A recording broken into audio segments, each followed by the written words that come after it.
ஆண்டவராகிய இயேசு கிறிஸ்துவின் நாமத்தினாலே வாழ்த்துக்களை தெரிவித்துக் கொள்கிறோம். ஹெவன்லி லேடர் மினிஸ்ட்ரீஸ் மூலமாக ஏற்கனவே 12 ஒளிப்பலைகளை உங்கள் மத்தியிலே கொண்டு வந்திருக்கிறோம். கர்த்தர் இப்பொழுது 13வது ஒளிப்பலையை கொண்டு வருவதற்கு கிருபை பாராட்டி இருக்கிறார்.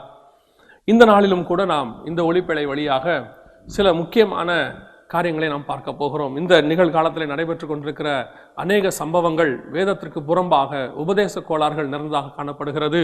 வேதத்தில் கடைசி கால அடையாளமாக கள்ள தீர்க்கதரிசிகளுக்கு எச்சரிக்கையாக இருங்கள் என்று சொல்லப்பட்டிருக்கிறது. இந்த ஒளிப்பெண்ணினுடைய நோக்கம் யாரையும் புண்படுத்தவோ குற்றப்படுத்தவோ நாங்கள் சரி அவர்கள் தவறு என்று சொல்வதற்காகவோ அல்ல. இந்த ஒளிப்பெண்ணினுடைய ஒரே நோக்கம் சத்தியத்தை ஜனங்கள் தெரிந்து கொள்ள வேண்டும். காரணம், சத்தியம்தான் ஜனங்களை விடுதலையாக்கும். கடைசி காலத்தில் சபைகளிலே சத்தியம் குறைவாக காணப்படுகிற காலகட்டமாக இருக்கிறது. இன்னும் சொல்ல போனால் ஆமோஸ் புஸ்தகம் 8:11 நாம் வாசிக்கிறோம், கடைசி காலத்தில் வசன பஞ்சம் உண்டாகும் என்று சொல்லி. இப்பொழுது உண்மையான சத்தியம் கொஞ்சம் கொஞ்சமாக சபைகளிலே குறைந்து கொண்டு வருகிறது. சத்தியம் பேசுகிறவர்கள் தவறாக பேசக்கூடிய சூழ்நிலைக்கு போய் கொண்டிருக்கிறார்கள். இந்த சூழ்நிலையிலே நாம் இன்னைக்கு மிக முக்கியமாக இன்னைக்கு சபைகளிலே ஊழியக்காரர்கள் மூலமாக தவறாக போதிக்கப்படுகிற ஒரு உபதேசத்தை குறித்து நாம் இன்று பார்க்க போகிறோம். அதற்கு ஒரு ஆதார வசனமாக நாம் ஒரு வசனத்தை வாசிக்க போகிறோம். 1 கொரிந்தியர் 2:9 வசனம். எழுதியிருக்கிறபடி தேவன் தம்மில் அன்பு கூறுகிறவர்களுக்கு ஆயத்தம் பண்ணினவைகளை கண் காணவும் இல்லை, காது கேட்கவும் இல்லை, அவைகள் மனுஷனுடைய இருதயத்தில் தோன்றவும் இல்லை. இந்த வசனத்தை நாம் பார்க்கும் பொழுது இங்கே ஒரு மிக முக்கியமான காரியத்தை குறித்து பவுல் எழுதியிருக்கிறார் கொரிந்தியருக்கு. இந்த கடைசி காலத்தில் அநேக உபதேசங்களிலே ஒன்று மிக முக்கியமாக பரலோக தரிசனத்தை குறித்து அநேகர் பேசுகிறதை நாம் கேட்டிருக்கிறோம். இந்த பரலோக தரிசனத்தை குறித்து அநேக வேத வல்லுநர்கள் கூட வஞ்சிக்கப்பட்டு போகிற காலகட்டத்தில் இருக்கிறதை நாம் பார்க்கிறோம். பரலோகம் இருக்கிறதா, பரலோகம் இல்லையா, இதெல்லாம் தாண்டி பரலோகம் எப்படி இருக்கிறது, பரலோகத்திற்கு போக முடியுமா, பரலோகத்துக்குள்ளே பிரவேசித்து அங்கே இந்த அநேக காரியங்களை பார்க்க முடியுமா, இப்படி அநேக காரியங்கள் ஜனங்கள் மத்தியிலே ஒரு பெரிய குழப்பம் இந்த கடைசி காலத்தில். உண்மையிலே பரலோகத்தில் என்னதான் இருக்கிறது, பரலோகம் எப்படித்தான் இருக்கிறது? உடனே இந்த ஒளி நாங்கள் இந்த கேள்வியை கேட்டவுடன் நீங்கள் நினைத்து விடாதீர்கள், இவர் ஏதோ போய்விட்டு வந்து ஒரு தரிசனத்தை கொடுக்கிறார் போல, கர்த்தர் இவரை கொண்டு போய்விட்டு கொண்டு வந்தார் போல என்று. நான் எப்பொழுதுமே நான் நம்புகிறது, தரிசனத்தை விட, தீர்க்க தரிசனத்தை விட, அநேக சொப்பனங்களை விட, எல்லாத்தை விட நான் அதிகமாக நம்புவது வேத வசனத்தை மாத்திரமே. காரணம், தீர்க்க தரிசனங்கள் கூட ஒளிந்து போகும், வானமும் பூமியும் கூட ஒளிந்து போகும், கர்த்தருடைய வசனமோ ஒருபோதும் ஒளிந்து போகாது என்று வேதம் சொல்லுகிறது. மிக முக்கியமாக நாம் வசனத்தின் அடிப்படையில் தான் எல்லா தீர்க்க தரிசனங்களும் இருக்க வேண்டும். வசனத்தின் அடிப்படையில் தான் சொப்பனங்கள் இருக்க வேண்டும். வசனத்தின் அடிப்படையில் தான் ஊழியக்காரன் சொல்லக்கூடிய எந்த தீர்க்க தரிசனமும் அமைந்திருக்க வேண்டும். வசனத்தின் அடிப்படை இல்லாமல் இருக்கவே கூடாது. இன்னும் சொல்ல போனால் இயேசு கிறிஸ்துவினுடைய பிறப்பிலிருந்து இயேசு கிறிஸ்துவினுடைய உயிர்த்தெழுதல் வரைக்கும் அத்தனையும் வேத வசனத்தின் படிதான் அமைந்திருந்தது. இயேசுவே சொல்லுகிறார், தீர்க்க தரிசனத்தை நான் நிறைவேற்றவே வந்தேன், நியாயப்பிரமாணத்தை நிறைவேற்றும்படி வந்தேன். அப்படியானால் இந்த கடைசி காலத்திலே மனுஷர்கள் சொல்லக்கூடிய இந்த உபதேசங்கள் எல்லாம் வேத வசனத்துக்கு ஒத்து இருக்கிறதா, வேத வசனத்துக்கு ஒத்து போகிறதா? ஒரு ஊழியக்காரர் விதமாய் சொல்லி இருக்கிறார், நாங்கள் செய்கிற எல்லா காரியத்திற்கும் வேத வசனத்தை ஆதாரமாக கேட்டால் எங்களால் காட்ட முடியாது, நாங்கள் சொல்லுகிற உபதேசங்களுக்கு வேத வசனத்தை ஆதாரமாக கேட்டால் எங்களால் காட்ட முடியாது என்று சொல்லுகிறார். நான் சொல்லுகிறேன், அவர் சொல்லுகிறது 100% போய். அவர் சொல்லுகிற ஊழியத்தில் அவர் செய்கிற காரியங்கள் எல்லாம் வேத வசனத்தின் அடிப்படையில் தான் இருக்க வேண்டும். வேத வசனத்தின் அடிப்படையில் இல்லாத ஊழியம், வேத வசனத்தின் அடிப்படையில் சொல்லப்படாத தரிசனம், தீர்க்க தரிசனம் அத்தனையும் முரணானது, வேதத்துக்கு ஒத்து போகாது. எனவே நாம் இன்னைக்கு இந்த பரலோகத்தை குறித்து வேதம் சொல்லக்கூடிய கருத்துக்கும் இந்த பரலோகத்தை குறித்து ஜனங்கள் சொல்லக்கூடிய, ஊழியக்காரர்கள் சொல்லக்கூடிய கருத்துக்கும் என்ன சம்பந்தம் இருக்கிறது, உண்மையிலே பரலோகம் எப்படி இருக்கிறது என்பதைத்தான் நாம் இப்பொழுது பார்க்க போகிறோம். இன்னைக்கு அநேக பொதுவான கருத்துகள் பரலோகத்தை குறித்து நாம் பார்க்கிறோம். நான் உங்களையே கேட்கிறேனே, நீங்கள் கொஞ்சம் யோசித்து பாருங்களேன். இன்னைக்கு பரலோகம் எப்படி இருக்கும் என்று கேட்டால் உங்கள் மைண்டில் உடனடியாக நீங்கள் அந்த பரலோகத்தை குறித்து ஒரு கற்பனை உங்கள் இருதயத்தில் இருக்கிறது. ஒருவேளை இது ஊழியக்காரர்கள் உங்களுக்கு விதைத்தார்களா அல்லது இயற்கையாகவே உங்களுக்குள்ள இருக்கிறதா என்று எனக்கு தெரியாது. பரலோகம் எப்படி இருக்கும் என்று கேட்டால் உடனடியாக யோசித்து விட்டு நீங்கள் சொல்வீர்கள், அங்கே தங்கத்திலான வீதிகள் எல்லாம் போடப்பட்டிருக்கிறது, அங்கே வெள்ளி வைடூரியம் எல்லாம் இருக்கிறது, வீடுகள் எல்லாம் தங்கத்தில் இருக்கிறது. நான் உங்களுக்கு ஒரு எதிர்கேள்வி கேட்கிறேன், இப்படிப்பட்ட காரியங்கள் வேதாகமத்திலே எங்கே இருக்கிறது? பரலோகத்திலே தங்கத்திலே வீதி போட்டதாக எங்கே சொல்லப்பட்டிருக்கிறது? உடனே நீங்கள் சொல்வீர்கள், வெளிப்படுத்தின விசேஷத்தில் நாங்கள் வாசித்திருக்கிறோமே என்று சொல்லி. அந்த வசனத்தை வாசியுங்கள். வெளிப்படுத்தின விசேஷம் 21 வசனம். 12 வாசல்களும் 12 முத்துக்களாயிருந்தன, ஒவ்வொரு வாசலும் ஒவ்வொரு முத்தாய் இருந்தது. நகரத்தின் வீதி தெளிவுள்ள பளிங்கு போல சுத்த பொன்னாய் இருந்தது. இதை கேட்ட உடனே உங்களுக்கு என்ன தோணும்? அப்போ வீதி தங்கத்தில் இருக்குதானே, பைபிள்ல இருக்குதானே? நன்றாய் கவனியுங்கள். இது எதை குறித்து சொல்லப்பட்டிருக்கிறது? 21ஆம் அதிகாரம் அந்த 2வது வசனத்திலையும் 10வது வசனத்திலையும் மிக தெளிவாக சொல்லப்பட்டிருக்கிறது. அது புதிய எருசலேம் என்கிறதான ஒரு நகரத்தை குறித்து சொல்லப்பட்டிருக்கிறது. புதிய எருசலேமை குறித்து சொல்லும் போது 2 இடத்திலும் தெளிவாக இருக்கிறது. அது பரலோகத்தை விட்டு இறங்கி வர கண்டேன் என்று சொல்லப்பட்டிருக்கிறது. பரலோகத்தை விட்டு இறங்கி வந்த புதிய எருசலேம் தான் அங்கே நகரம் வீதி தங்கத்திலே பொன்னினாலே போடப்பட்டிருக்கிறதாக சொல்லப்பட்டிருக்கிறது. அதன் மதில்கள் எப்படி இருக்கிறது அதெல்லாம் இங்கே டிஸ்கிரிப்ஷன்ஸ் எல்லாமே இங்கே கொடுக்கப்பட்டிருக்கிறது. அப்படியானால் பரலோகத்தினுடைய டிஸ்கிரிப்ஷன் எங்கே? பரலோகம் தங்கத்தில் இருக்கிறது என்று நாம் இன்னைக்கு கற்பனை செய்து கொண்டிருக்கிறோமே, நம்பிக்கொண்டிருக்கிறோமே. உண்மையிலேயே பரலோகத்தின் வீதி தங்கத்தில் தான் இருக்கிறதா? அப்ப இங்கே கொடுக்கப்பட்டிருக்கிற இந்த புதிய எருசலேம் தானே தங்கத்தில் இருக்கிறது, பரலோகம் இல்லையே. ஒருவேளை நீங்கள் நினைக்கலாம், ஒருவேளை நீங்கள் சொல்லலாம், புதிய எருசலேமே, பரலோகத்தை விட்டு வந்த புதிய எருசலேமே தங்கத்தில் இருந்தால் பரலோகம் எப்படி இருக்கும்? நான் உங்களுக்கு சொல்லுகிறேன், பரலோகத்தை விட்டு வருகிற எல்லாம் பரலோகத்தினுடைய அப்படியே அப்ராப்ரியேட்டான காரியங்கள் அல்ல. உங்களுக்கு உதாரணமாக இயேசு கிறிஸ்து பரலோகத்தை விட்டு பூமியிலே நமக்காக பலியாகும்படி வந்தார் என்று இருக்கிறது. வேதம் சொல்லுகிறது அவர் ரத்தமும் மாம்சமும் உடையவராய் வந்தார் என்று சொல்லப்பட்டிருக்கிறது. ஆனால் பரலோகத்திலே ரத்தமும் மாம்சமும் சுதந்திரிப்பதில்லை என்று வசனம் சொல்லுகிறது. ரத்தமும் மாம்சத்துக்கும் பரலோகத்திற்கும் எந்த விதமான சம்பந்தமும் இல்லை. அப்படி இருக்கும் பொழுது இயேசு ரத்தமும் மாம்சமாக தான் பூமிக்கு வந்தார். ஒரு காரியத்தை நாம் நன்றாய் புரிந்து கொள்ள வேண்டும். பரலோகம் உண்மையிலேயே இன்னைக்கு அநேக ஊழியக்காரர்கள் நமக்கு பரலோகத்துக்கு போய்விட்டு சொல்லுகிறதான ஒரு மிக முக்கியமான காரியங்களில் ஒன்று, உங்கள் மைண்டை நன்றாக கவனிங்கள். உங்கள் மைண்டை உலகத்தில் இருக்கிற ஆஸ்திகளுக்கு, உலகத்தில் உள்ள மேன்மையான காரியங்களுக்கு நேராகவே பரலோகத்தையும் திருப்புகிறார்கள்.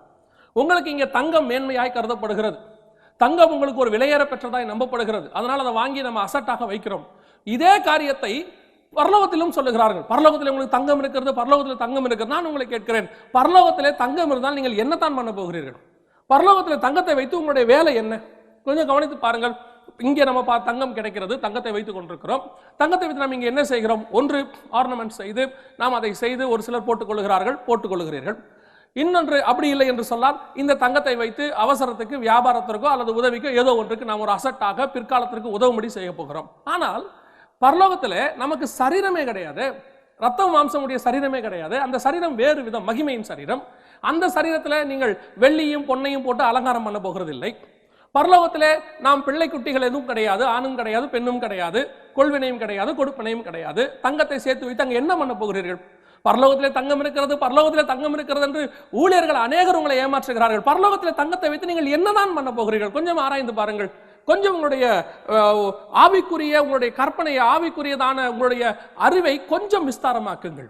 உங்களை ஏமாற்றுகிறவர்களுக்கு நீங்கள் ஏமாறாதிருங்கள். அதைத்தான் நான் உங்களுக்கு சொல்லுகிறேன். முதலில் பரலோகத்திலே வீதி தங்கமாக இல்லை, புதிய எருசலேமினுடைய வீதி தான் தங்கமாக இருக்கிறது.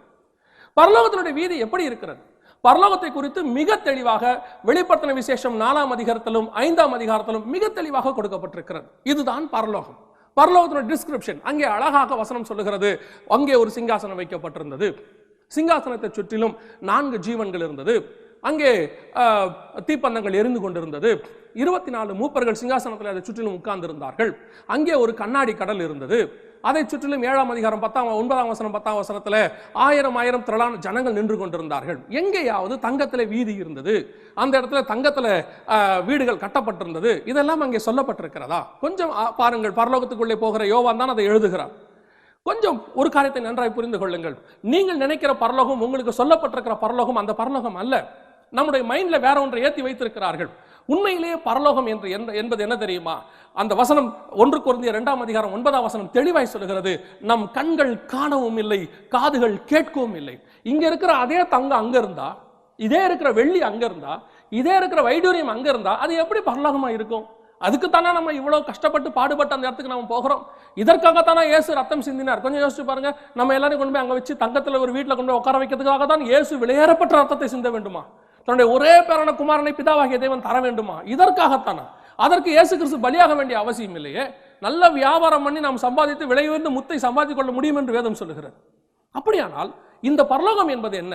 நம் கண்கள் காணவும் இல்லை, காதுகள் கேட்கவும் இல்லை, மனுஷனுடைய இருதயத்தில் தோன்றவும் இல்லை. அதாக பரலோகம். அந்த பரலோகத்தில் பிரவேசிக்கத்தான் கர்த்தர் உங்களை என்னை அழைச்சிட்டு போறார். அந்த பரலோகம் எப்படி இருக்குன்னு தெரியுமா? நல்லா கவனிங்க. இப்ப நீங்க பாக்குறீங்க, காத்து பாக்குறீங்க. காத்து உங்க கண்கள் பார்க்கல, ஆனா இருக்கு, உணர்றோம். அதே மாதிரி பசி நம்ம பார்க்கல, ஆனா உணர்றோம். தூக்கம் பார்க்கல, உணர்றோம், இருக்கு, அந்த உணர்வு இருக்குது. அதே மாதிரி தான் தேவன் உண்டாக்கின பரலோகமும் இருக்கிறது. நம் கண்கள் காணவும் இல்லை, காதுகள் கேட்கவும் இல்லை, ஆனால் உணர்கிறோம். அதுக்குள்ளே நாம் பிரவேசிக்க போகிறோம். இதுவரைக்கும் நம்ம கற்பனைக்கு வராத ஒரு இடம். நன்றாய் கவனித்துக் கொள்ளுங்கள். அங்கே தங்கத்தினான வீதி இல்லை. நான் உங்களுக்கு சொல்லுகிறேன், அதை காட்டிலும் மேன்மையானது அங்கே இருக்கும். அங்கே வெள்ளினாலும் வைடூரத்தினாலுமான வீடுகள் இல்லை, அதை காட்டிலும் மேன்மையானது அங்கே இருக்கும். கற்பனைக்கு எட்டாத ஒரு மகா சந்தோஷம் அங்கே காணப்படும். அதுதான் பரலோகம். அந்த பரலோகத்துக்குள்ள இதுவரைக்கும் ஒருத்தரும் பிரவேசிக்கவில்லை. உடனடியாக உங்களுக்கு கோபம் வரும். காரணம், பவுல் காலத்திலிருந்து இந்த பிரச்சனை இருக்கிறது. என்ன பிரச்சனை என்று சொன்னால், அந்த காலத்திலே நான் பவுலை சேர்ந்தவன் என்றும், நான் கேவாவை சேர்ந்தவன் என்றும், நான் அப்போலோவை சேர்ந்தவன் என்றும் ஒரு குரூப் இருக்குது. அன்னைக்கே குரூப்பிசம் இருக்கு. அன்னைக்கே ஊழியக்காரனை ஹீரோவாக்கி வர்ஷிப் பண்ற ஒரு கூட்டம் இருந்துகிட்டே இருந்துச்சு. இன்னைக்கு அந்த கூட்டம் இருக்கதான் செய்யுது. இன்னைக்கு ஊழியக்காரனை வர்ஷிப் பார்க்குற ஒரு கூட்டம் என்ன, ஒன்னு பவர்ல இருக்கிறாங்க, இல்லை டவர்ல இருக்கிறாங்க. என்னுடைய காரணம் எப்போதுதான், ஒன்னு பவரை சார்ந்த பவர் உள்ள ஊழியக்காரனை பிடித்துக் கொள்கிறார்கள், இல்ல டவர் இருக்கிற ஊழியக்காரர்களை பிடிச்சு வச்சுக் கொள்கிறார்கள். இன்னைக்கும் அதே மாதிரி பிரிவினைகள் தான். உடனே நான் இப்படி சொல்லும் போது, எங்க ஊழியக்காரர் பரலோகத்துக்கு போயிட்டு வந்தாரு, அவரு பரலோகத்துக்கு போயிட்டு வந்தாரு, இவரு பரலோகத்துக்கு போயிட்டு, இவர்களெல்லாம் பரலோகத்துக்கு போய் என்ன பார்த்தார்கள்? பரலோகத்தில் போயிட்டு விட்டு என்ன தரிசித்து விட்டு வந்தார்கள்? கொஞ்சம் யோசித்து பாருங்கள். அவர்கள் போய்விட்டு வந்து சொல்லுகிறதை காரியங்களை கொஞ்சம் கவனித்து பாருங்களேன். பரலோகத்தில் என்ன இருக்கிறது? பரலோகத்தில் அவர்கள் போயிட்டு வந்து சொன்ன மிக முக்கியமான ஒரு சிலருடைய கருத்துக்களை நான் உங்களுக்கு சொல்லுகிறேன். நான் யார் என்ன என்று சொல்ல விரும்பவில்லை, ஆனால் அவர்கள் சொன்ன கருத்துக்கள் தான் நமக்கு முக்கியம். அவர்கள் என்ன சொன்னார்கள்? ஒருத்தர் சொன்னார், மிகப்பெரிய ஊழியக்காரர், அவர் விதமாய் சொல்லியிருக்கிறார், நான் பரலோகத்தில் போனேன், அங்கே மோசேயை பார்த்தேன், அங்கே பவுலை பார்த்தேன், அவரை பார்த்தேன், இவரை பார்த்தேன். வேதம் தெளிவாய் சொல்லுகிறது, நாம் அங்கே எப்படி இருக்க போகிறோம் தெரியுமா? பவுல் பவுலாகவும், யோவான் யோவானாகவும், மோசே மோசேயாகவும் அங்கே இருக்க போகிறது இல்லை. பரலோகத்திலே நான் சொல்லுகிறது, நல்லா கவனிங்கள். பரலோகத்திலே 1 யோவான் 3ஆம் அதிகாரம் 2-3 வசனங்கள் வாசியுங்கள். பிரியமானவர்களே, இப்பொழுது தேவனுடைய பிள்ளைகளாய் இருக்கிறோம், இனி எவ்விதமாய் இருப்போம் என்று இன்னும் வெளிப்படவில்லை. ஆகிலும் அவர் வெளிப்படும் போது அவர் இருக்கிற வண்ணமாகவே நாம் அவரை தரிசிப்பதினால் அவருக்கு ஒப்பாய் இருப்போம் என்று அறிந்திருக்கிறோம். வசனத்தை கவனிங்கள். வசனம் என்ன சொல்லுகிறது? அங்கே நாம் எப்படி இருப்போம் என்று இன்னும் வெளியரங்கமாகவில்லை. பரலோகத்தில் நாம் எப்படி இருக்க போகிறோம் தெரியாது, யோவானுக்கு தெரியாது என்று வசனம் சொல்லுகிறது. கொஞ்சம் யோசிச்சு பாருங்க. 4ஆம் அதிகாரம் 5ஆம் அதிகாரத்தில் பரலோகத்துக்குள்ள யோவான் நுழைகிறார். இந்த வெளிப்படுத்துற விசேஷ புஸ்தகம் கொடுக்கப்பட்டது கிபி 100 கொடுக்கப்படுகிறது, 96 கொடுக்கப்படுகிறது. அதற்குள்ளாக எல்லா அப்போஸ்தலர்களும் மரித்தார்கள், கர்த்தருக்குள்ளே மரித்து முடித்து விட்டார்கள். ஒரு அப்போஸ்தலன் கூட உயிரோடு கூட இல்லை. அதற்கு அப்புறம் தான் பரலோகத்துக்குள்ளே யோவான் போகிறார். அப்படியானால் இந்த அப்போஸ்தலர்கள் எல்லாம் இங்கே இருந்திருக்க வேண்டுமா அல்லவா? இவர்கள் அத்தனை பேரையும் பார்த்திருக்க வேண்டுமா அல்லவா? பவுலை பார்த்திருக்க வேண்டுமா அல்லவா? அவர் இருந்திருக்கணும். ஏன்னா எல்லாருமே யோவானுக்கு முன்னாடி மரிச்சிட்டாங்க. அப்ப இவங்க அத்தனை பேரும் பரலோகத்துக்குள்ள போயிருந்தா அப்ப கண்டிப்பா எங்க தான் பார்த்திருக்கணும்? யோவான் போய் பார்க்கும்போது யார் யாரையோ பார்க்கிறார் யோவான். அத்தனை திரளான ஜனங்களை பார்க்கிறார், 24 மூப்பர்களை பார்க்கிறார், 4 ஜீவன்களை பார்க்கிறார், பிதாவாகிய தேவனை பார்க்கிறார், குமாரனாகிய ஆட்டுக்குட்டியானவரை பார்க்கிறார், 2 ஊழியக்காரர்களை பார்க்கிறார், எவ்வளவு தரிசனங்களை பார்க்கிறார். அந்த ஒரு தரிசனத்தில் எதிலாவது ஒரு பவுலையோ அல்லது பேதுருவையோ அல்லது யாக்கோபையோ அந்திரேயாவையோ யாரையாவது பார்த்ததாக சொல்லப்பட்டிருக்கிறதா? அப்படியானால் பரலோகத்தில் அவர்கள் எல்லாம் இல்லை என்ற அர்த்தமா? அவர்கள் எங்கே இருந்தார்கள்? என்ன பண்ணி கொண்டிருந்தார்கள்? இன்னைக்கு போகிறவர்கள் எல்லாம் சொல்லுகிறார்களே, நான் மோசேயை பார்த்தேன், நான் பவுலை பார்த்தேன், அவனை பார்த்தேன், இவனை பார்த்தேன் என்ற வசனம் 1 யோவான் 3:2-3 தெளிவாக சொல்லுகிறது. அங்கே நாம் இப்படி இருக்கிற சரீரத்துக்குள்ளே இருக்க போகிறது இல்லை, அவருக்கு ஒப்பாக இருக்க போகிறோம். இன்னும் ஒரு வசனத்தை வாசியுங்கள், இன்னும் தெளிவாக இருக்கிறது. ரோமர்கள் நிருபம் 8ஆம் அதிகாரம் 29வது வசனத்தை வாசியுங்கள். தம்முடைய குமாரன் அநேக சகோதரருக்குள்ளே முதற் பேரானவராய் இருக்கும் பொருட்டு தேவன் எவர்களை முன்னறிந்தாரோ அவர்களை தமது குமாரனுடைய சாயலுக்கு ஒப்பாய் இருப்பதற்கு முன் குறித்திருக்கிறார். இந்த வசனம் என்ன சொல்லுகிறது? பரலோகத்துக்கு நாம் போகும்போது எப்படி இருக்க போகிறோமா? குமாரனின் சாயலுக்கு ஒப்பாய் இருக்கும்படிக்கு. அதைத்தான் 1 யோவான் மிக தெளிவாக சொல்லுகிறது, அவருக்கு ஒப்பாக இருப்போம். பரலோகத்தில் எப்படி இருக்க போகிறோம்? யோவான் யோவானாகவும், பேதுரு பேதுருவாகவும், அந்திரேயா அந்திரியாவாகவும் இருக்க போகிறதில்லை. வேதம் தெளிவாய் சொல்லுகிறது, அத்தனை பேரும் இயேசு கிறிஸ்துவின் சாயலுக்கு ஒப்பாய் இருக்க போகிறோம், குமாரனின் சாயலுக்கு ஒப்பாய் இருக்க போகிறோம். அங்க எப்படி இருக்க போகிறது? பிதாவாகிய தேவன், குமாரனாகிய ஆட்டுக்குட்டியானவராகிய கிறிஸ்து, அவருடைய சாயலுக்கு ஒப்பாக அவரால் மீட்கப்பட்ட ஜனங்கள் நீங்களும் நானும் நிற்க போகிறோம். இப்ப புரிகிறதா? வசனத்துல இப்படி இருக்கிறது. அவர் சொல்லி இருக்கிறாரு, அவர் சொன்னது எப்படிங்க தப்பாகும்? ஒன்று, அவர் சொன்னது சரி என்றால் வசனம் தப்பு, வசனம் சரி என்றால் அவர் சொன்னது தப்பு. நீங்கள் டிசைட் பண்ணிக்கொள்ளுங்க, வசனம் சரியா, மனுஷன் சொல்ற கற்பனை சரியா, மனுஷனுடைய தரிசனம் சரியா? எத்தனையோ மனுஷனுடைய தரிசனங்கள் தவறாக போய் இருக்கிறது, ஆனால் வசனம் ஒருபோதும் தப்பாய் போனது இல்லை. எந்த தரிசனத்தையும் நாம் உதாசீனப்படுத்துகிறதும் இல்லை, எந்த தரிசனம் தப்புது என்று உடனடியாக அடித்து சொல்லுகிறதும் இல்லை. அது வசனத்துக்கு ஒத்து போகிறதா இருந்தால் சரி. வசனத்துக்கு ஒத்து போகாவிட்டால் அது யாராக இருந்தாலும் சரி, சொன்ன தீர்க்க தரிசனம் தப்பு தான். அதனாலதான் பவுல் தெளிவாக சொன்னார், தீர்க்க தரிசனத்தை ஆராய்ந்து பார்த்து நலமானவைகளை பிடித்துக் கொள்ளுங்கள். அப்படின்னா என்ன அர்த்தம் தெரியுமா? பொய்யானது வரும் அர்த்தம், புலமானது வரும் என்று அர்த்தம். இன்னைக்கு பரலோகத்தில் போய் அவரை பார்த்தேன் இவரை பார்த்தேன், அப்படி இருக்கிறார்கள் இப்படி இருக்கிறார்கள், இல்லை, 100% தவறு. இது வசனத்துக்கு ஒத்து போகாது. வசனத்தின் படி பரலோகத்துக்குள்ளே இருக்கிறவர்கள் குமாரனின் சாயலுக்கு ஒப்பாகத்தான் இருக்க முடியும். நான் இன்னும் அடுத்த ஸ்டேஜுக்கு நான் போகிறேன். இப்பொழுது மரிக்கிறவர்கள் அப்படியானால் பரலோகத்திற்குள்ளே பிரவேசித்து விட்டார்களா? இவர்களெல்லாம் அப்பொழுது பரலோகத்தில் தான் இருக்கிறார்களா? கொஞ்சம் ஆராய்ந்து பாருங்கள். இயேசு கிறிஸ்துவோடு கூட மரித்து, முதலாவது மரித்த அந்த அப்போஸ்தலர்கள் ஆரம்பித்து இன்னைக்கு சாகர ரத்த சாட்சிகள் வரைக்கும் மரித்தவுடன் பரலோகத்துக்குள் தான் பிரவேசிக்கிறார்களா? சமீபத்தில் ஒரு ஊழியர் விதமாய் தரிசனத்தை பார்த்தாராம். அவரோடு கூட பிரயாணம் பண்ணி கொண்டிருந்த ஒரு ஆவிக்குரியவர் மரித்த உடனே பார்க்கிறாராம், அவருடைய ஆத்மா பரலோகத்தின் வாசலில் போய் நிற்கிறதாம். வாசலில் நின்று விட்டு சொல்லுகிறதாம், பரலோகத்தின் கதவு இன்னும் திறக்கப்படவில்லை, வெயிட் பண்ணி கொண்டிருக்கிறார், திறக்கும் போது நான் உள்ளே போவேன் என்று அவர் சொல்லுகிறாராம். கவனியுங்கள், இன்று மரிக்கிறவர்கள் அப்படியானால் பரலோகத்துக்குள் தான் பிரவேசிக்கிறார்களா? 1 தெசலோனிக்கேயர் 4ஆம் அதிகாரம் 16-17 வசனங்கள் சொல்லுகிறது, கர்த்தர் தாமே ஆரவார சத்தத்தோடும் பிரதான தூதருடைய சத்தத்தோடும் தேவ எக்காலத்தோடும் இறங்கி வருவார். இயேசு கிறிஸ்துவின் வருகை குறித்து அங்கே சொல்லப்பட்டிருக்கிறது, இறங்கி வருவார். அப்பொழுது கிறிஸ்துவுக்குள் மரித்தவர்கள் முதலாவது எழுந்திருப்பார்கள். அந்த வசனத்தை நன்றாய் கவனியுங்கள். கிறிஸ்துவுக்குள் மரித்தவர்கள் முதலாவது எழுந்திருப்பார்கள், பின்பு உயிரோடு இருக்கிற நாமும். அப்படியானால் இயேசு கிறிஸ்துவின் வருகையில தான் மரித்தோர் தங்களுடைய இளைப்பாறுகிற ஸ்தலத்திலிருந்து எழுந்து பரலோக ராஜ்யத்துக்குள்ளே பிரவேசிக்கிறார்கள். அது வரைக்கும் பரலோக ராஜ்யத்துக்குள்ள அவருக்கு பிரவேசிக்கவில்லையே. யோவான் பார்க்கும்பொழுது அங்கே இல்லையே. 4ஆம் அதிகாரம் 5ஆம் அதிகாரத்தில் பாருங்கள், அநேகர் சொல்வார்கள், அந்த இடத்துல தேவரீருடைய ரத்தத்தினால் எங்களை மீட்டுக் கொண்டோம் என்று நாங்கள் சொல்லுகிறார்களே. அங்கே இருக்கிற வசனத்தை கவனிங்கள், 24 மூப்பர்கள் தான் சொல்லுகிறார்கள். ஆனால் 7ஆம் அதிகாரத்தில் வருகைக்கு பின்னால் மட்டுமே திரளான ஜனங்கள் இயேசுவின் ரத்தத்தில் 7ஆம் அதிகாரம் 9ஆம் வசனத்திலிருந்து திரளான ஜனங்கள் அங்கே காணப்படுகிறார்கள். 7ஆம் அதிகாரத்துக்கு முன்பதாக திரளான ஜனங்கள் அங்கே இல்லை, எண்ணிக்கைக்கு அடங்காத திரளான ஜனங்கள் அங்கே இல்லை.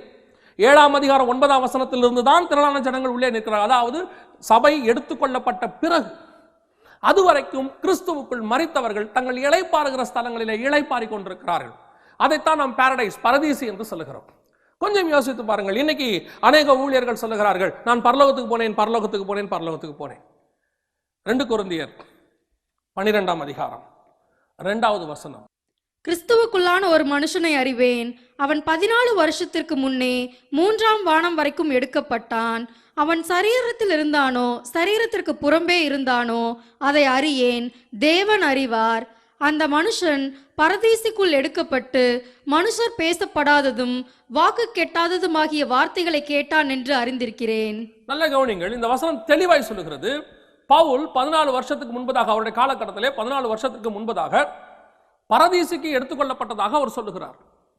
ஆனானப்பட்ட பவுலே பாரடைஸ் என்று சொல்லக்கூடிய பரதீசுக்கு தான் எடுத்துக்கொள்ளப்பட்டாரே ஒழிய பரலோகத்துக்குள்ளே எடுத்துக்கொள்ளப்பட்டார் என்று சொல்லப்படவில்லை.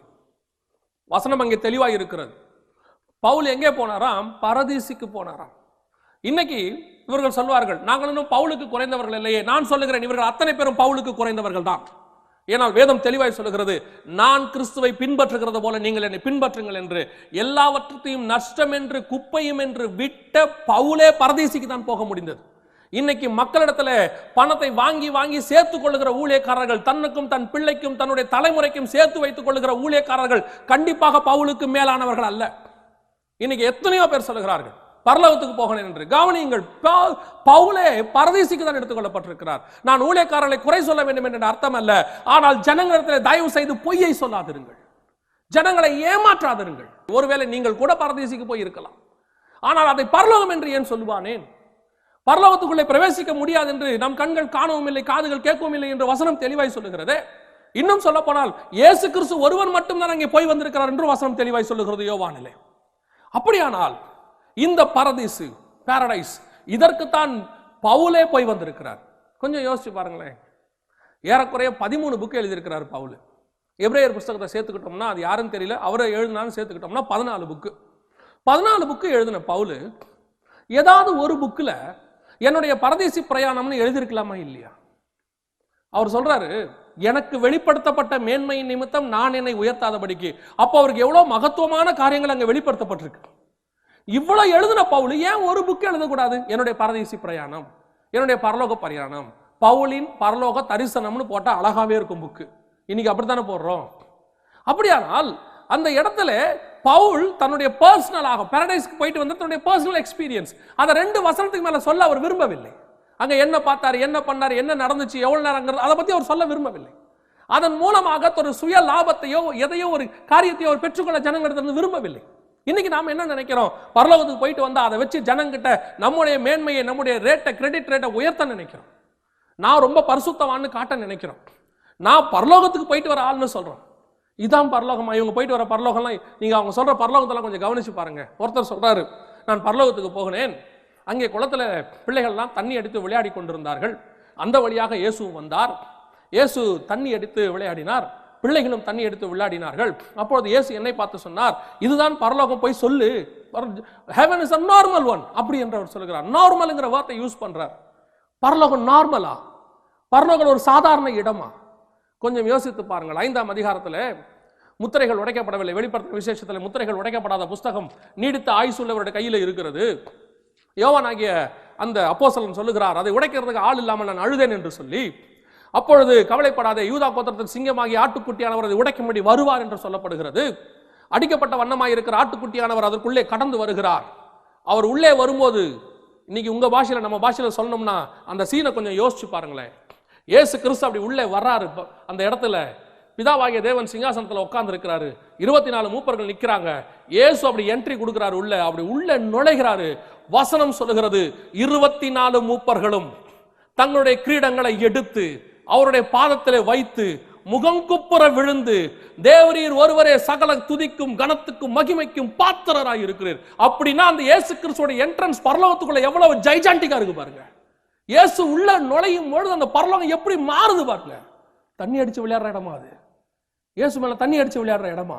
இயேசுவை பார்த்தவுடன் அத்தனை பேரும் கிரீடத்தை எடுத்து பாதத்தில் வச்சு முகங்குப்புற விழுறாங்க. அப்படிப்பட்ட பரிசுத்த தெய்வம், பரலோகத்தின் தெய்வம் நம்முடைய ஆண்டவராக இயேசு கிறிஸ்து. அவரை கேவலப்படுத்துறதுக்கு இதை விட மோசமான விஷயம் வேற ஒன்று இருக்கவே முடியாது. தயவு செய்து பிரியமானவர்களை, கொஞ்சம் கொஞ்சம் உங்களுடைய ஆவிக்குரிய அறிவை கொஞ்சம் திறங்கள், கொஞ்சம் யோசிங்க, வசனத்தை வச்சுக்கொள்ளுங்க. நான் சொல்றதை கூட நீங்க ஏற்றுக்கொள்ள வேண்டாம். ஏன்னா இன்னைக்கு என்னன்னா, என்னுடைய ஹீரோவை, எங்களுடைய ஸ்பிரிச்சுவல் ஹீரோவை இவர் தப்பா பேசுறாருன்னா யாரையுமே தப்பா பேசல, யாரையுமே குற்றப்படுத்தவில்லை. இந்த வசனத்துக்கு ஒத்து போகிறது எதுவாக இருந்தாலும் ஏற்றுக்கொள்ள நானும் தயாராக இருக்கிறேன். வசனத்துக்கு ஒத்து போகாத யார் சொன்னாலும் சபை சுத்திகரிப்புக்கு ஏதுவாக. ஏனென்றால் இந்த வேதாகமம் எதுக்கு கொடுக்கப்பட்டிருக்கு தெரியுமா? எங்களுக்கு ஊழியங்கள் எதுக்கு கொடுக்கப்பட்டிருக்கு தெரியுமா? வசனம் தெளிவாய் சொல்லுகிறது, சபையின் பக்தி விருத்திக்கு ஏதுவாக சிலரை அப்போஸ்தலராகவும், சிலரை தீர்க்கதரிசியாகவும், சிலரை மெய்ப்பராகவும், போதகராகவும், சுவிசேஷகராகவும் கர்த்தர் தெரியப்படுத்தி இருக்கிறார். அது எங்களுடைய கடமை.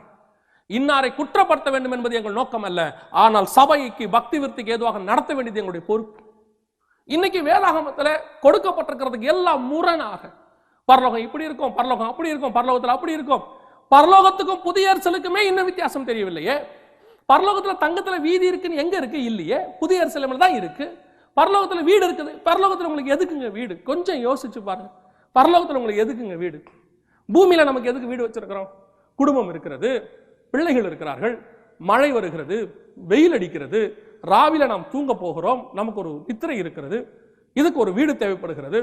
ஒருவேளை நம்மை குறித்த போஸ்டோ கொரியரோ ஏதோ ஒன்று வர வேண்டி இருக்கிறது, நமக்கு ஒரு அட்ரஸ் தேவைப்படுகிறது, நம்மை கண்டுபிடிப்பதற்கு ஒரு இடம் தேவைப்படுகிறது, அதற்காக ஒரு வீடு தேவைப்படுகிறது. நியாயம். பரலோகத்தில் எதுக்கு வீடு? கணவனும் இல்லை, மனைவியும் இல்லை, ஆணும் இல்லை, பெண்ணும் இல்லை, இரவும் இல்லை, பகலும் இல்லை. 24 மணி நேரம் பிதாவாகிய தேவனுக்கு முன்பாக நின்று இரவும் பகலும் அவரை ஆராதிக்கிறார்கள் என்று வேதம் சொல்லுகிறது. உங்களுக்கு எதுக்கு வீடு? என்ன பண்ண போறீங்க வீட்டை எடுத்து? கொஞ்சம் யோசிச்சிங்களா? பரலோகத்தில் போய் இப்ப வீடு கட்டி வாழ போறீங்களா நீங்க எல்லாரும்? அப்படியானால் இன்னைக்கு நம்முடைய மைண்ட பரலோகன்ற பேர்ல அப்படியே உலகத்துக்கு நேரா திருப்பிட்டாங்க. இது ஒரு வகையான சாத்தானின் தந்திரங்கள், சாத்தானுடைய தந்திரங்கள். ஜனங்களை தங்களுக்கு நேராக திருப்புவதற்காக கடைசி கால ஊழியக்காரர்கள் கையாளக்கூடிய சில உபயாந்தரங்கள். இது பரலோகம் அல்ல. பரலோகம் இப்படி இருக்காது. நன்றாய் கவனித்துக் கொள்ளுங்கள். இந்த புதிய எருசலேமை பத்தி அங்க இருக்குது. ஒருவேளை நீங்க நினைக்கலாம், ஒருவேளை புதிய எருசலேம் தான் நமக்கு ஆண்டவர் சொல்லி இருக்கிறாரோ, பரலோகத்தை பத்தி சொல்ல இல்லை. திருச்சபை எடுத்துக்கொள்ளப்பட்டு நாம் பரலோகத்துக்கு தான் போகிறோம். வெளிப்படுத்தின விசேஷம் 7ஆம் அதிகாரம் 9ஆம் வசனத்திலிருந்து சொல்லப்பட்டிருக்கிறது, மறு ரூபம் ஆகி கிறிஸ்துவை போல குமாரன் சாயலுக்கு ஒப்பாய் மாற்றப்பட்டு பரலோகத்துக்கு தான் போகிறோம். புதிய எருசலேம் என்பது என்ன? இது இன்னொரு கூட்டத்திற்கு கர்த்தர் வாக்குத்தத்தம் பண்ணினது. 11ஆம் அதிகாரம் எபிரேயருக்கு எழுதின நிருபம் 9வது வசனத்திலிருந்து கொடுக்கப்பட்டிருக்கிறது 15வது வசனம் வரைக்கும் அஸ்திவாரம் உள்ள நகரங்களுக்கு பழைய ஏற்பாட்டு பரிசுத்தவான்கள் காத்திருந்தார்கள்.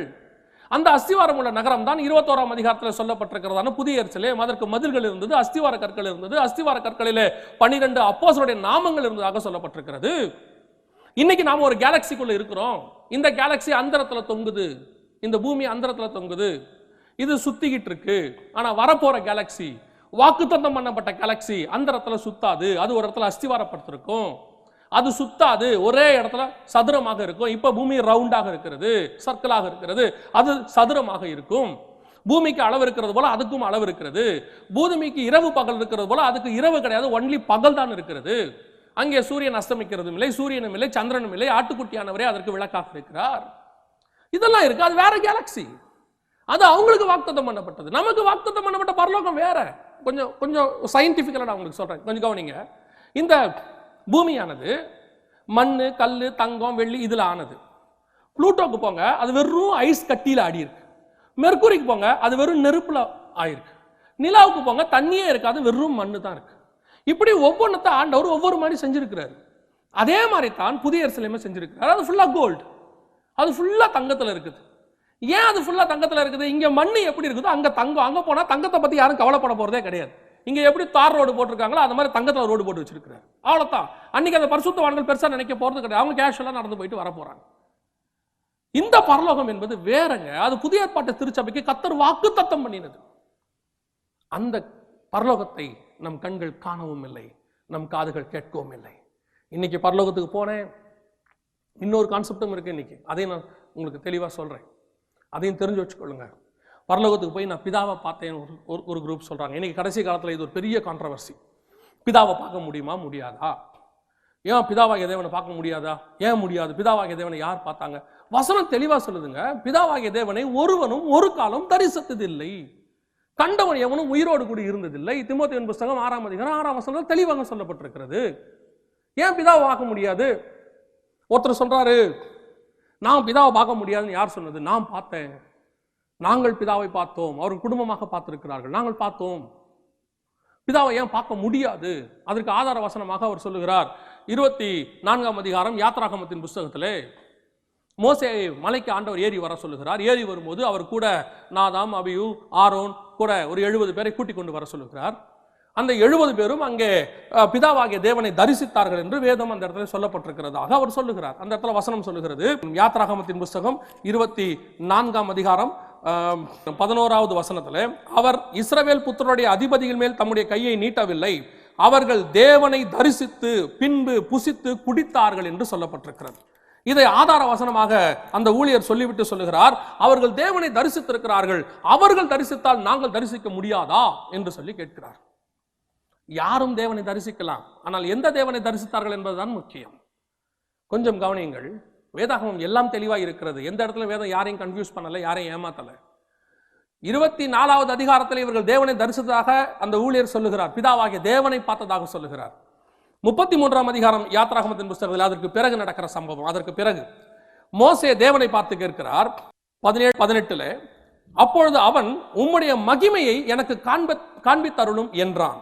அதற்கு பதிலாக ஆண்டவர் சொல்லுகிறார் 20வது வசனத்துல, என் முகத்தை காண மாட்டாய், ஒரு மனுஷனும் என்னை கண்டு உயிரோடு இருக்க கூடாது என்றார். என்னை கண்டு ஒருவனும் உயிரோடு இருக்க கூடாது என்றார். அப்படி நான் 23ஆம் அதிகாரத்துல இவங்க எல்லாம் பார்த்திருந்தா என்ன ஆயிருக்கணும்? பிதாவாகிய தேவனை இவர்கள் சொல்றாரு, என்னை கண்டு ஒருவனும் உயிரோடு இருக்க கூடாது. மோசே அங்க வசனம் சொல்றது, மோசே கூட ஆசைப்பட்டுட்டாரு, ஆண்டவரை பார்த்து கேட்டுட்டாரு, ஆண்டவரே நான் உங்களை பார்க்கணும் ஆண்டவரே. அதுக்கு இவர் என்ன பண்றாரு, நீ கேட்டப்பா, ஆனா உன்னை என்னை யாரும் பார்க்க முடியாது, என்னை பார்த்தா கதை வேற மாதிரி ஆகி போயிடும், அதனால நான் என்ன செய்யறேன், என்னுடைய முகத்தை நீ பார்க்க மாட்ட, என் பின்பக்கத்தை பார்ப்ப. அப்போ கூட எப்படி பார்ப்ப? நான் கண்மலை வெடிப்பில கொண்டு போய் உன்னை வைப்பேன், என் கரத்தினால் மூடுவேன். அதுக்கு என்ன அர்த்தம் தெரியுமா? கண்மலை, என்னிடத்துல ஒரு கண்மலை உண்டு, அந்த வெடிப்பில வைப்பேன். கண்மலை என்பது இயேசு கிறிஸ்துவை குறிக்கிறது. இயேசு கிறிஸ்துவினுடைய வெடிப்பு, அவருடைய சரீரத்தில் தழும்பு, அவர் சரீரம் கிழிக்கப்பட்டது, அவருடைய ரத்தத்தின் மூலமாக அந்த வெடிப்புக்கு நடுவில் நீ வைக்கப்பட்டால் நீ யாரை பார்க்க முடியும்? பிதாவாகிய தேவனை தரிசிக்க முடியும். அதனாலதான் பவுல் சொல்றாரு, நாம் அவருடைய ரத்தத்தின் மூலமாக தைரியமாக மகா பரிசுத்த ஸ்தலத்துக்குள்ளே கிருபாசனத்திலே நாம் கிட்டி நெருங்கி செல்கிறோம். காரணம் என்ன? இயேசுவின் ரத்தம் சிந்தப்பட்டிருக்கிறது. பழைய ஏற்பாட்டில் அவருடைய நிழலாட்டத்தை தான் சொல்றாரு, கண்மலையின் வெடிப்பில நான் உன்னை பிடிப்பேன். அப்படின்னா 24ஆம் அதிகாரத்தில் இவங்க பார்த்த தேவன் யாருங்க? நான் ஆரோன் 70 பேர் பார்த்தாங்கன்னு இவர் சொல்றாரு. அவங்களாம் பார்த்தாங்களே, நான் பார்க்க கூடாதான்னு கேட்கிறாரு. அவங்க பார்த்த அந்த தேவன் யாரு? யாத்ராகமத்தின் புஸ்தகம் 3ஆம் அதிகாரம் தெளிவாய் சொல்லுகிறது. 1வது வசனத்துல அவர் மோசே கிட்டி நெருங்கி சேருகிறார். 2வது வசனம் இப்படி ஆரம்பிக்கிறது, அங்கே கர்த்தருடைய தூதனானவர் முட்செடியின் நடுவில் இருந்து. 4வது வசனத்துல வேதம் சொல்லுகிறது, அப்பொழுது அவரை பார்க்கும்படி கிட்டே வருகிறதை கர்த்தர் கண்டார். இந்த கர்த்தருடைய தூதனானவர் யாராமா? கர்த்தர். அடுத்து 6வது வசனம் சொல்லுகிறது, அந்த இடத்துல அவன் பார்க்கும் பொழுது, பின்னும் அவர், நான் ஆபிரகாமின் தேவனும் ஈசாக்கின் தேவனும் யாக்கோபின் தேவனும் ஆகிய உன் பிதாக்களுடைய தேவனாய் இருக்கிறேன். இந்த தேவனைத்தான் அவர்கள் அங்கே பார்த்தார்கள். இந்த தேவனை தான் அவங்க தரிசிச்சாங்க. யார் அந்த தேவன்? கர்த்தருடைய தூதனானவர். யார்? கர்த்தர். யார்? தேவன். யார்? ஆண்டவராகிய இயேசு கிறிஸ்துவை பழைய ஏற்பாட்டிலே பார்த்தார்கள். இந்த தேவனைத்தான் அந்த 70 பேரும் பார்த்தாங்க. இன்னும் சொல்ல போனா அந்த 70 பேர் தூரத்துல இருந்தாங்களாம். அதுக்கப்புறம் மோசையை கிட்ட வர சொன்னாராம். மகிமை மூடிக்கொண்டுதான், மேகம் மூடிக்கொண்டுதான். அப்படியேப்பட்ட மோசையை கூட இயேசுவை தாங்க தரிசிச்சாரு. அதுக்கப்புறம் அவர் ஆசைப்பட்டு கேட்டபோது பின்பக்கத்தை பார்ப்பேன் என்று சொன்னார். கவனியுங்கள், இந்த பிதாவாகிய தேவனை பார்த்தேன், அவரை பார்த்தேன், இவரை பார்த்தேன், இதெல்லாம் என்ன? இதனால என்ன பிரயோஜனம்? சரி, நாம் இப்படியே வைத்துக் கொள்வோம், இவர் ஒரு வேளை பார்த்திருக்கிறார் வச்சுக்கணும். அதனால கேட்கிற உங்களுக்கு என்ன பிரயோஜனம்? இவர் பிதாவை பார்த்தாருன்னு நீங்க அவர் பெருமையா நினைக்கணுமே ஒழிய மற்றபடி வேற ஒரு பிரயோஜனம் இதுக்கு நேரா இல்லை. நீங்க பார்த்தீங்களா? அவங்க பார்த்தாங்க, இவர் பார்த்தாரு, அந்த ஊழியர் பரலோகத்துக்கு போனாரு, இந்த ஊழியர் பரதேசிக்கு போனாங்க, அவங்க அங்க போனாங்கன்னு சொல்லி கேட்டு இருக்கிறீங்களே, நீங்க என்னைக்காவது அங்க போயிருக்கிறீங்களா? அந்த போற வாழ்க்கைக்கு நீங்க வாழ்ந்திருக்கிறீங்களா? இது எதுக்குங்க எழுதி கொடுத்தது? ஊழியக்காரன்லாம் போகிறதுக்காகவா? இல்ல. உங்களையும் என்னையும் குறித்து வேதம் சொல்லுகிறது, உங்களையும் என்னையும் ராஜாக்களும் ஆசாரியர்களுமாக கர்த்தர் அழைத்திருக்கிறார். ஒவ்வொருத்தரும் அந்த இடத்துக்கு போகணும், ஒவ்வொருத்தரும் அந்த அனுபவத்துக்குள்ள வரணும். இன்னும் தயவு செய்து இது பார்க்கிறவர்களுக்கு சொல்லுகிறேன், இன்னும் ஊழியக்காரனையே பிரைஸ் பண்ணி அவரு இப்படி, இவரு அப்படி, அவரு அப்படியாமா, இவரு இப்படியாமா, இல்லைங்க. நீங்க அந்த இடத்துக்கு வரணும். ஒவ்வொருத்தரும் அந்த ஸ்டேஜுக்கு மாறணும். ஒவ்வொருத்தரும் தேவனோடு கூட நெருங்கிய உறவுக்கு வரணும். அதுக்கு தான் வேதம் எல்லாருக்கும் கொடுக்கப்பட்டது. இல்லைன்னா ஆண்டவர் என்ன பண்ணிருப்பா தெரியுமா? ஊழியக்காரன் கையில மாத்திரம் பைபிளை கொடுத்துட்டு உங்ககிட்ட கொடுக்காம விட்டுருப்பாரு. ஏன் எல்லாருக்கும் இந்த பைபிளை கொடுத்துருக்கா தெரியுமா? நாம அத்தனை பேரும் குமாரன் சாயலுக்கு ஒப்பாய் மாறணும். அத்தனை பேரும் பரலோகத்துக்குள்ளே வர வேண்டும். அத்தனை பேரும் தேவனை தரிசிக்க வேண்டும். அத்தனை பேரும் அவரோடு கூட குட்டி நெருங்கி சேர வேண்டும். இதற்காகத்தான் கர்த்தர் கொடுத்திருக்கிறார். தயவு செய்து இன்னையிலிருந்து இந்த செய்தியை கேட்ட பிறகு ஒரு தீர்மானத்திற்கு வாருங்கள். இனி யாரும் பரலோகத்துக்கு போனேன், அதை பார்த்தேன், இதை பார்த்தேன், தயவு செய்து நம்பாதுங்கள். பரலோகத்துக்கு ஒரே ஒரு ட்ரிப்பு யோவான் போயிட்டு வந்தார். அதுக்கும் எதுக்கு தெரியுங்களா? இந்த மாதிரி கன்ஃபியூஷன்ஸ் எல்லாம் வருங்கிறதுக்கு தான். முன்பதாகவே யோவான் மூலமாக பரலோகம் எப்படி இருக்கும், அங்கே என்னென்ன காரியங்கள் இருக்கிறது எல்லாம் வெளிப்படுத்தின விசேஷம் 4ஆம் அதிகாரத்திலும் 5ஆம் அதிகாரத்திலும் தெளிவாய் சொல்லப்பட்டிருக்கு. சிலர் சொல்லுகிறபடி பரலோகத்தில் பெரிய ரவுண்ட் டேபிள் இருந்துச்சு, வீடியோ கேசட் இருந்துச்சு, ஆடியோ கேசட் இருந்துச்சு. அதை உட்காந்து மோசையை பார்த்தாரு, அவரு பார்த்தாரு, இவரு பார்த்தாரு. எவரும் அங்கே இல்லை. பிதாவாகிய தேவனும் வலது பார்சத்தில் குமாரனாகிய கிறிஸ்துவும் தான் உட்கார்ந்து இருக்கிறார்கள். அத்தனை பேரும், மரிக்கிற அத்தனை பேரும் ஆவிகள் இளைப்பாறுகிற இடத்துல இளைப்பாரி கொண்டிருக்கிறார்கள். பாரடைஸ்ல தான் இருக்கிறார்கள். இவர்கள் தான் இன்னைக்கு அந்த பாரடைஸ்ல இருக்கிறவர் தான் கிறிஸ்துவுக்குள் மரித்தவர்கள் முதலாவது எழுந்திருப்பார்கள். பின்பு உயிரோடு இருக்கிற நாமும் போவோம். அப்படியானால் கடைசியான ஒரு காரியத்தை சொல்லிட்டு நான் இந்த டாபிக்கை முடிக்க விரும்புகிறேன். கவனிங்கள். அப்படியானால் இவர்கள் எல்லோருமே பரலோகத்தை பார்க்கவில்லையா? இவர்கள் பார்த்திருக்கிறார்கள், ஆனால் பரலோகத்தை அல்ல. இவர்களுக்கு சில நேரங்களில் நம்முடைய இருதயத்திலே ஆழ் மனதில் சில காரியங்களை நினைத்து கொண்டு நாம் தூங்கும் பொழுதோ அல்லது அந்த காரியத்தை நினைக்கும் பொழுதோ நம்முடைய ஆழ் மனது அதோடு கூட ஒன்றிவிடும். இன்னும் புரியும்படி சொல்கிறேன். சில நேரங்களில் நாம் ஒரு உயரமான கட்டடத்தில் இருந்து கீழே விழுகிறது போல சொப்பனத்தில் காண்போம். திடீரென்று பார்த்தால் நாம் கட்டிலிருந்து கீழே விழுந்திருப்போம். சில நேரங்களில் ஒரு பெரிய ஒரு ஹாரரான ஏதோ ஒரு மிக மிக மோசமான ஒரு காரியத்தை கண்டு பயந்து நாம் எழுந்திருப்போம். எழுந்திருக்கும் போது பார்த்தீங்கன்னா உடம்பெல்லாம் வேர்த்து போயிருக்கும். நம்முடைய ஆழ் மனது சில காரியங்களோடு கூட ஒன்றி போயிருக்கும். அது அப்படியே நினைவாக நமக்குள்ளே பதிந்திருக்கும். சில நேரங்களில் நாம் சொல்லுவோம், நான் இப்படி பார்த்தேன் அப்படி பார்த்தேன், அப்படியே என் உடம்பெல்லாம் அப்படியே ஆயிடுச்சு. இது எல்லாமே தரிசனம் அல்ல, இது எல்லாமே கர்த்தர் கொடுக்கிறதும் அல்ல.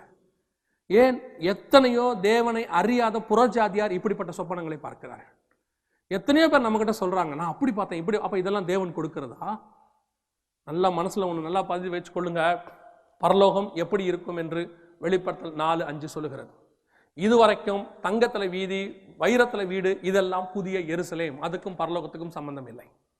பரலோகம் எப்படி இருக்கும்? நம் கண்கள் காணவும் இல்லை, காதுகள் கேட்கவும் இல்லை. போய்விட்டு வந்திருக்கிறாங்க, சிடி போட்டிருக்கிறாங்க, புக்கு போட்டிருக்கிறாங்க. அது எல்லாம் வேத வசனத்துக்கு புறம்பானது. வேத வசனத்துக்கு ஒத்து போகிற காரியங்கள் மாத்திரமே நீங்கள் ஏற்றுக்கொள்ள வேண்டும். தயவு செய்து கர்த்தர் உங்களுக்கும் எனக்கும் நியமித்திருக்கிற அந்த பரலோகத்தை நோக்கி நாம் பிரயாணம் பண்ண போகிறோம்.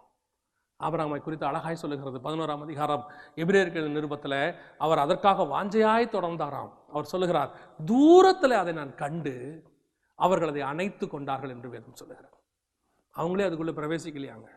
அந்த 11ஆம் அதிகாரம் கடைசி 2 வசனம் சொல்லுது எபிரேயர்ல, அவர்கள் விசுவாசத்தினாலே நற்சாட்சி பெற்றிருந்தும் வாக்குத்தத்தம் பண்ணப்பட்டதை அடையாமல் போனார்கள். இன்னும் அவங்களே அதுக்குள்ள பிரவேசிக்கல. ஆனபடினாலே இந்த செய்தியை கேட்ட உடனே அநேகருக்கு கோபம் வரும், அநேகருக்கு என் மேல ஒரு வெறுப்பு வரும். ஒரு சிலர் இதை ஏற்றுக்கொள்வார்கள், ஒரு சிலர் எதிர்ப்பு தெரிவிப்பார்கள். எதை குறித்தும் அல்ல, சத்தியத்தை சொல்லுவதால் நான் சத்ருவானால் பரவாயில்லை. இதுதான் சத்தியம், இதுதான் வசனம், இப்படித்தான் வேதம் சொல்லுகிறது. இதை தவிர்த்து வேறொரு பரலோகமும் இல்லை, இதை தவிர்த்து வேறொரு தரிசனமும் இல்லை. தயவு செய்து உங்கள் ஆவிக்குரிய கண்களை தேவனுக்கு முன்பாக ஆண்டவர்கிட்ட சொல்லுங்க, எனக்கு வெளிப்படுத்தும் ஆண்டவரேன்னு சொல்லுங்க. ஆண்டவர் உங்களோடு கூட பேச வல்லமை உள்ளவராய் இருக்கிறார். நாம் ஜெபிப்போமா? கண்களை மூடுவோமா? எங்கள் சர்வ வல்லமை உள்ள ஆண்டவரே, எங்களுக்கு ஒவ்வொரு நாளும் வேதத்தினுடைய மகத்துவங்களை நீர் வெளிப்படுத்துகிறீர். ஆண்டவரே, வேதத்தில் சொல்லுகிறீர், நான் என்னுடைய மகத்துவங்களை எழுதி கொடுத்தேன், அவர்கள் அதை அந்நிய காரியமாய் எண்ணினார்கள் என்று சொல்லி. எங்களுக்கு இன்னைக்கு பரலோகம் ஒரு அந்நிய காரியமாய் போதிக்கப்படுகிறது. ஆண்டவரே, ஒரு உலக பிரகாரமான ஆசீர்வாதத்தை போல போதிக்கப்படுகிறது.